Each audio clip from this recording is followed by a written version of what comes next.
Americans are pausing today to pay tribute to those who have made the ultimate sacrifice for our country.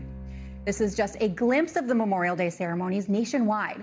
Even pouring rain didn't completely stop events in the Northeast. Earlier, we mentioned President Trump giving remarks and attending a wreath-laying ceremony at Arlington National Cemetery.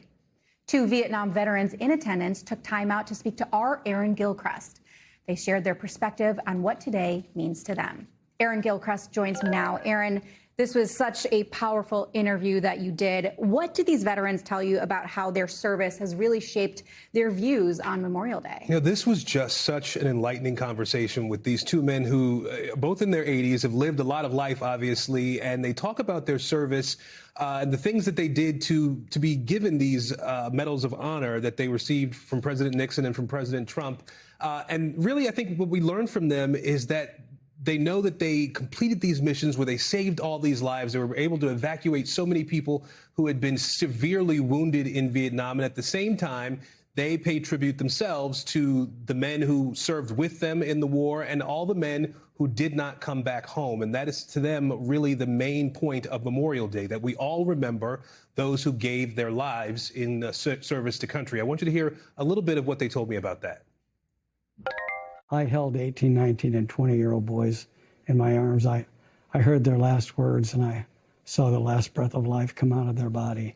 I know the price that's been paid. I had a preacher once tell me that if love is to survive, it must be expressed. Memorial Day is a day in which we can express our love for those who have sacrificed their lives for this great country. And so they say it's important for people to enjoy Memorial Day in the way that we do with the parades and such, but also every time you think about the freedom that we have in this country, and especially as we have this 250th anniversary coming up in July, they want to make sure people remember all those who died and gave their lives. Absolutely. We also heard a little bit from James. What insight did he have about the legacy of being able to survive the horrors of war? You know, you used the word horrors, and that was something he talked about. He said that people should never have to see some of the things that he saw and some of the things that they did in service to their country. And they talked about how important it is to really put things into perspective. And I want you to hear a story he told me about how he now puts his service into perspective. I got a letter in 2019, and it went like this. My name's Austin. You don't know me, and I don't know you. But you saved my grandpa in 1969. My mom was born the next year after Grandpa came home in 1970. I was born in 1991, and last week, my wife and I had a baby boy. And this Sunday, I get to celebrate Father's Day because of you.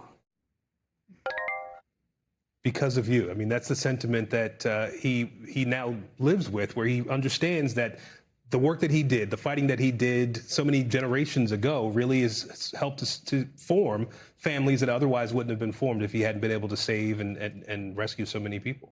We thank you for watching, and remember, stay updated on breaking news and top stories on the NBC News app or watch live on our YouTube channel.